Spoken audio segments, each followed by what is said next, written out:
Welcome to CE on ReachMD. This activity is provided by Medtelligence and is part of our Minute CE curriculum.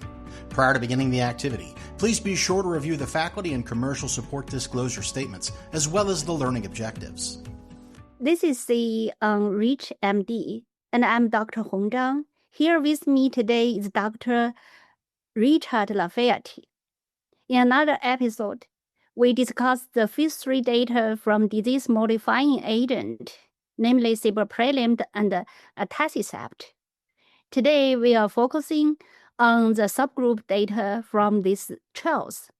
Dr. Lafayette, what do our listeners need to know about the data from this subgroup analysis? Yeah, thanks, Zhang. As we discussed in the other episode, it's really exciting to see the data from the phase 3 sibeprenlimab study and the phase 3 atacicept to really align and show that these agents were well tolerated, they were very safe, and they dramatically reduced proteinuria, dramatically reduced hematuria, similarly to what was seen in their phase 2 studies, where both of the agents also controlled disease progression to an extent we haven't experienced before among high-risk patients with IgA nephropathy. What's really remarkable is that these agents appear to work in each and every subgroup that was analyzed in these studies. And just to review to date, in the sibeprenlimab study, they really looked at age as a variable. They looked at baseline proteinuria, baseline kidney function, time from kidney biopsy, presence of hematuria, and really couldn't find within the baseline demographics anything that really differentiated the patients. Furthermore, whether they were from Asia, Europe, Latin America, US, it just didn't matter their place of origin. And this is really important to know that these agents can be used broadly among patients at the highest risk, the lowest risk, and early in disease and in late disease.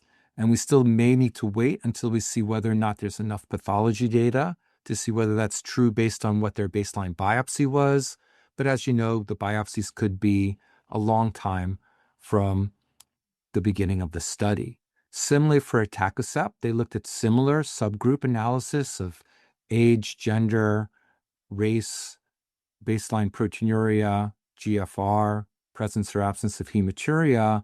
And again, none of it really made a difference. They still saw proteinuria reduction of 40 to 50%, hematuria reduction, again, suggesting that these agents are broadly applicable to our patients with IgA nephropathy globally, early, late, mild or more severe proteinuria, early disease, late disease based on kidney function.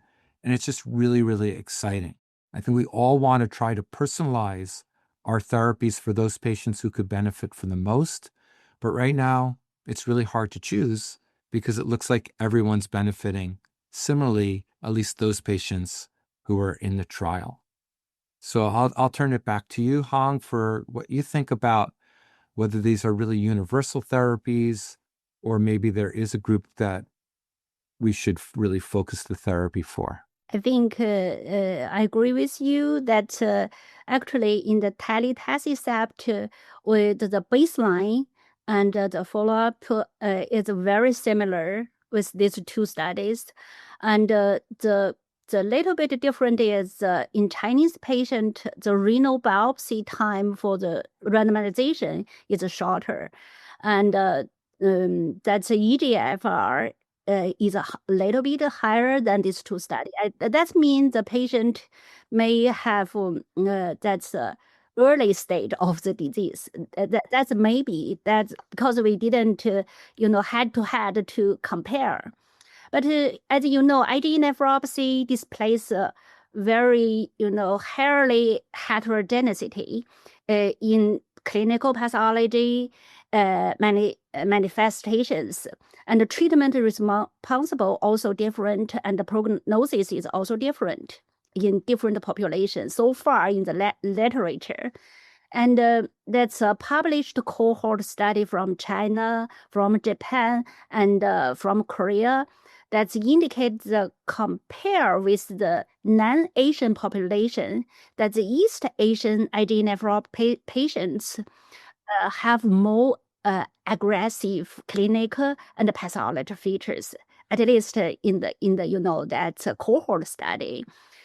But I think there's a variation in biopsy practice and disease stage at the diagnosis, and there's a comorbidity. I think that the coexist disease may confound cross-regional comparison. So that's international clinical trials will provide the clinical, very critical platform to, clarify the ethnicity and the geography related that's disparities, I think. So it's also to access the therapeutic response to the interventions. So I think that's a very great opportunity, and may in future we can combine different clinical trials and really to answer this question. Yeah, I completely agree. I think, the early data is what it is. It looks like this is universally good across the globe for every type of IgA nephropathy patient who was eligible for these kinds of trials. But further studies based on other biomarker data, pathology data are definitely necessary, and maybe we can still personalize it. But for now, it's just wonderful data and a great breakthrough. Yes. So, well, that was a lot of data in just a few short minutes. And turn in again anytime for the refresher. And thanks for listening. You have been listening to CE on ReachMD. This activity is provided by Medtelligence and is part of our Minute CE curriculum. To receive your free CE credit or to download this activity, go to reachmd.com/CME. Thank you for listening.